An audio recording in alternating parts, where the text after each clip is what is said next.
Assalamualaikum warahmatullahi wabarakatuh. Perkenalkan, nama saya Muhammad Sakti Hidayat dari kelas Ilmu Komputer 4. Hari ini akan menjelaskan materi dari kelompok 4 yang berjudul Ragam Bahasa dan Komunikasi Lisan dan Tulisan. Untuk menghemat waktu, mari saja mulai dengan materi pertama, yaitu pengertian ragam bahasa.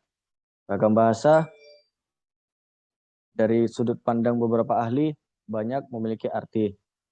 Saya akan menjelaskan sedikit saja. Yang pertama yaitu menurut Bachman, ragam bahasa adalah variasi bahasa menurut pemakaian yang berbeda-beda, menurut topik yang dibicarakan, menurut hubungan pembicara, kawan bicara, orang yang dibicarakan, serta menuntut medium pembicara. Sedangkan menurut Eti Setiawati, dalam buku Bahasa Indonesia Akademik berjudul Pengembangan Kepribadian Berbasis Pendidikan Karakter, ragam bahasa adalah perbedaan variasi bahasa yang disebabkan oleh usia, pendidikan, agama, jabatan, dan latar belakang budaya daerah. Variasi pemakaian bahasa yang muncul karena perbedaan sarana, situasi, atau daerah asal penutur. Lalu kita pasti bertanya-tanya bagaimana terjadinya ragam bahasa. Ada faktor terjadinya ragam bahasa. Yang pertama ialah tingkat pendidikan, yang kedua faktor usia, yang ketiga perbedaan jenis kelamin, yang keempat jabatan atau profesi, yang kelima bidang yang ditekuni, dan yang keenam keberagaman dialek. Saya akan menjelaskan beberapa bagian dari faktor-faktor tersebut. Yang pertama, tingkat pendidikan. Orang berpendidikan cenderung menggunakan ragam bahasa yang baik dan sesuai aturan atau formal. Sebaliknya, orang kurang terdidik memakai bahasa yang cenderung kurang baik dan tak sesuai aturan. Jika menurut faktor usia, saat berbicara dengan teman seumuran, cenderung menggunakan bahasa yang santai dan gaul. Selanjutnya, menurut faktor jabatan atau profesi, perbedaan jabatan juga bisa memengaruhi ragam bahasa. Misalnya penggunaan bahasa oleh seorang guru dengan karyawan swasta. Sedangkan menurut faktor perbedaan, jenis kelamin juga salah satu faktor beragamnya bahasa. Karena pria dan wanita memiliki perbedaan fonologis, gramatikal, dan sintaksis bahasa yang berbeda. Kemudian apa saja jenis-jenis ragam bahasa? Berdasarkan cara pandang penutur atau pembicaranya, ragam bahasa Indonesia dibagi menjadi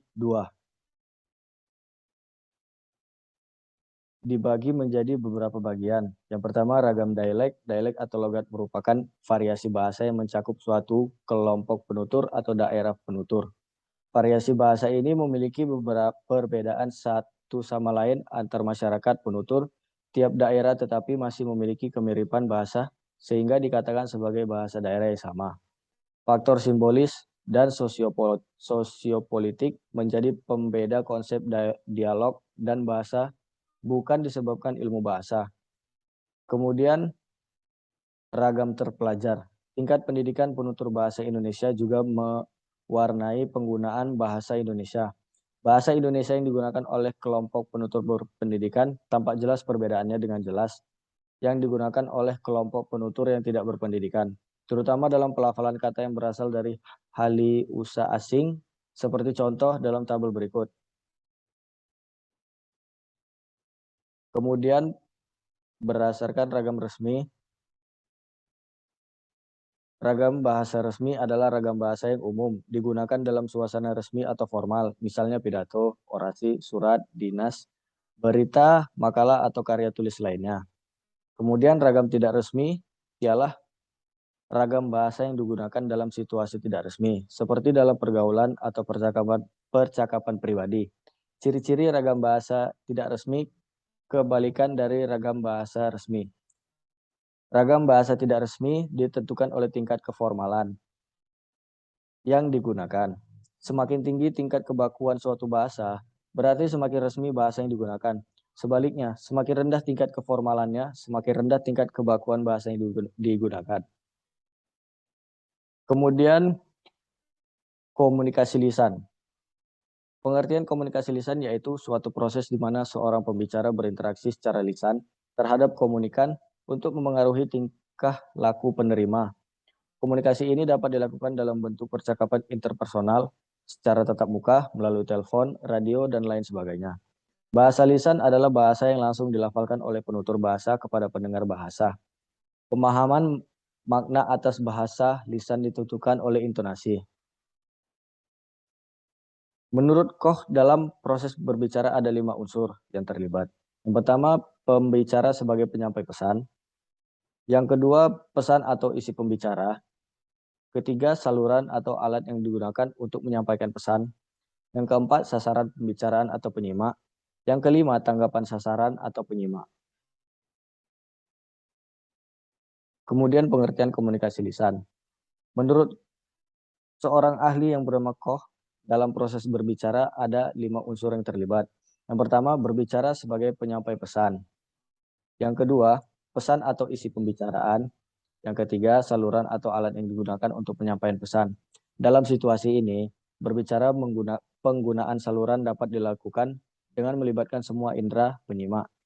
Maksudnya, pembicara dapat memilih kata-kata yang merangsang pembangkitan kelima indera penyimak. Termasuk di dalamnya adalah perilaku nonverbal serta alat bantu. Yang keempat, sasaran pembicara atau penyimak. Pembicaraan mesti berpusat pada penyimak. Yang terakhir ialah tanggapan sasaran atau penyimak, baik yang disampaikan secara verbal atau nonverbal. Respon yang muncul menunjukkan keberhasilan atau kegagalan pembicara. Kemudian, apakah sebenarnya komunikasi tertulis itu? Dan apa pula yang dimaksud dengan tulisan? Sebenarnya komunikasi tertulis adalah penyampaian dan penerimaan pesan yang menggunakan tulisan sebagai sarananya. Baik, itu saja yang dapat saya sampaikan. Lebih dan kurangnya saya mohon maaf. Kepada Allah saya mohon ampun. Kepada kita semua saya mohon maaf. Wabillahi taufiq wal hidayah. Assalamualaikum warahmatullahi wabarakatuh.